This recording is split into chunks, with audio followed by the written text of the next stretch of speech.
ఆంధ్రాలను పక్కన పంపించడంలో మీ పాత్ర కూడా ఉంది కదా? నేను అనేది అంటే భూమి గురించి చెప్తున్నాను.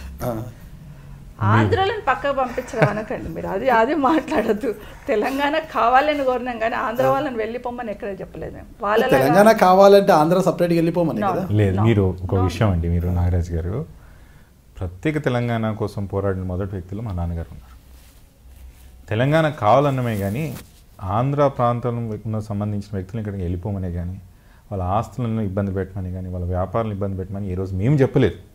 ఇంద్రారెడ్డి గారి కుటుంబంగా అమ్మగారు ఆ రోజు బాధ్యత గల స్థానంలో హోమ్ మినిస్టర్గా ఉన్నా కూడా కాంగ్రెస్ పార్టీ కూడా చెప్పలేదు. కాంగ్రెస్ పార్టీ కూడా ఏనాడు చెప్పలేదు. అంటే మేము చెప్పలేదు, కాంగ్రెస్ పార్టీ చెప్పలేదు. చెప్పిన వ్యక్తి ఎవరు? మేము ఇప్పుడు నువ్వు చెప్పినావు కదా, చెప్పిన దానికి మాట నిలబడడం అందరూ నిలబడటం మేమేమి అంటలేము. చెప్పిన మాట ఎవరు? సొసైటీలో ప్యారలల్గా స్ప్లిట్ తీసుకొచ్చింది ఎవరు? ఇటు తెలంగాణ వాళ్ళని ఇటు ఆంధ్ర వాళ్ళని సమాజంలో మొత్తం వర్టికల్గా స్ప్లిట్ తీసుకొచ్చింది కేసీఆర్, అది మేము కాదు. సరే అది పక్కన పెట్టండి. ఎన్నికల్లో మీకెందుకు ఓట్లు వేయలేదు, వాళ్ళకి ఎందుకు టీఆర్ఎస్ పార్టీకి ఓట్లు వేశారని మీరు విషయం అడిగినారు కదా. ముఖ్యమంత్రి గారు ఆ రోజు క్యాంపెయిన్లో ఉన్నప్పుడు చాలా విషయాలు అమ్మగారు చెప్పినట్టు చాలా విషయాలు అగ్రెసివ్గా చెప్పుకుంటూ పోయినారు, వాగ్దానాలే కానీ అదే కానీ. అదే కాకుండా రెండో విషయం ఏంటంటే తెలంగాణ ఉద్యమం కొట్లాడింది నేను కొట్లాడినందుకే తెలంగాణ వచ్చిందని సటిల్గా చెప్పుకుంటూ వచ్చినాడు. ప్రజలు ఆ విషయం నమ్మినారు. కాంగ్రెస్ వాళ్ళు తెలంగాణ ఇచ్చినారనే విషయం ప్రతి ఒక్కరికి తెలుసు. ఈరోజు ఎవరు తెలియదేం లేదు. తెలంగాణ ఇచ్చిందని కేసీఆరే చెప్పినాడు. సోనియా గాంధీ గారు లేకపోతే అసలు మాకు తెలంగాణ వచ్చేది కాదు, ఆమెకు మనమందరం రుణపడి ఉండాలని కేసీఆర్ చాలాసార్లు చెప్పినారు.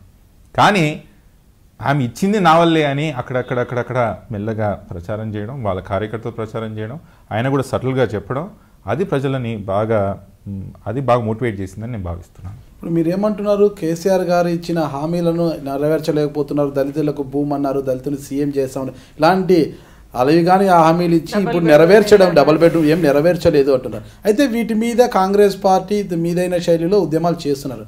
కానీ ఉద్యమాల వరకు దాన్ని కార్యాచరణ రూపంలో అంటే క్షేత్రస్థాయిలో ప్రజలకి పూర్తి స్థాయిలో వివరించదగ్గ మేరకు కార్యక్రమాలు చేయలేకపోతున్నారు కదా?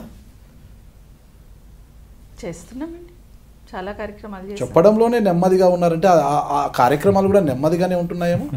అట్లా అగ్రెసివ్గా చెప్పాలంటే ఎంతసేపు పట్టదు. ఎందుకు చేస్తున్నామండి మేము మొదటి నుండి మొదలు పెడితే అంటే గట్టిగా పోరాడే వాళ్ళకి గట్టిగానే వస్తాయి మాట. ఒక మాట చెప్తాను, మొదటి నుండి ఎందుకు మేము మొదలు పెట్టలేదంటే సపోజ్ రాగానే ఒక 1 year మొదలు పెట్టామనుకోండి, 1 year ముందు ఏమన్నారండి టీఆర్ఎస్ పార్టీ వాళ్ళు, ముఖ్యమంత్రి మంత్రులు, మేము సంవత్సరం పసిగుడ్డుము అన్నారు. ఏమన్నా అడుగుతానేమో సంవత్సరం పసిగుడ్డుము, నిన్నగాక మొన్ననే వచ్చినాము, అప్పుడే అన్ని అభివృద్ధి చేస్తామా, అన్నీ అవుతాయా, మేము అన్న ప్రకారం చేస్తామన్నారు. 2 సంవత్సరాల తర్వాత అడిగినాం, 2 సంవత్సరాల తర్వాత కూడా మేము 2 ఏళ్ళ పసిబిడ్డము, మాకు అన్నీ అడుగుతున్నారు అని అన్నారు. నిన్నగాక మొన్న ఒక మంత్రి మాట్లాడితే మేము 3 సంవత్సరాల పసిగుడ్డుము, ఇప్పుడే అడుగుతారు మమ్మల్ని అంటున్నారు. మేము అడుగుతూనే ఉంటే వాళ్ళు ఎట్లయిపోయిందంటే వాళ్ళు ఇష్యూ డైవర్ట్ చేయడానికి అవార్డ్స్ వస్తేనేమో మా గొప్ప అంటున్నారు. ఏదన్నా హైదరాబాద్కు మంచి సిటీ అని అవార్డు వచ్చినా, లేకపోతే బాగా అభివృద్ధి చెందిన తెలంగాణ అవార్డు వస్తేనేమో ఇది మా గొప్పతనం అంటున్నారు. అయ్యా సమస్యలు ఇట్లున్నాయంటే మేము నిన్నగాక మొన్ననే కదా 3 సంవత్సరాలు మేము పసిగుడ్డుము, ఎట్లా అడుగుతున్నారు మీరు అనే మాట మాట్లాడుతున్నారు.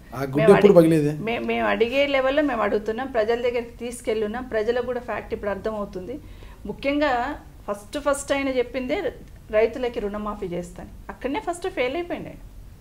ఫస్ట్ అసెంబ్లీలోనే ఆయన మాట తప్పిండు అనేది క్లియర్గా అర్థమైంది. ఒక దళితుని ముఖ్యమంత్రి చేస్తాడు, అక్కడనే మాట తప్పినాడు, అదే ప్రజలకు అర్థమైంది. సరే ఈరోజు 3 ఎకరాల భూమి అన్నాడు, ఎక్కడ ఇవ్వలేదని తెలుసు. డబుల్ బెడ్రూమ్ ఇల్లు అన్నాడు, ఎక్కడ ఇవ్వలేదని తెలుసు. పోస్ట్ ఖాళీ ఉన్నా కూడా, ప్రభుత్వ ఉద్యోగాలు ఖాళీ ఉన్నా కూడా ఫిలప్ చేయట్లేదు అనేది క్లియర్గా అర్థమవుతుంది. సో ఇవన్నీ మేము తీసుకుపోయే యాంగిల్లో మేము తీసుకెళ్తున్నాం, ప్రజల దగ్గరికి ఏ విధంగా తీసుకెళ్లాలనేది మేము తీసుకెళ్తున్నాం. డెఫినెట్గా ప్రజలు న్యాయ నిర్ణేతలు ఖచ్చితంగా రాబోయే ఎన్నికల్లో ఆయనకు బుద్ధి. నమస్కారం అండి, నేను మీ సవిత ఇంద్రారెడ్డిని. నా ఇంటర్వ్యూ iDream న్యూస్లో చూడండి.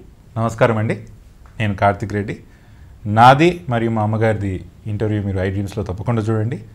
నాగరాజ్ అన్న చాలా అంతర్గత విషయాలు మాలో తెలుసుకొని మీ ముందు పెట్టే ప్రయత్నం చేశాడు. చూసి ఆస్వాదిస్తారని కోరుకుంటున్నాను. నమస్కారం.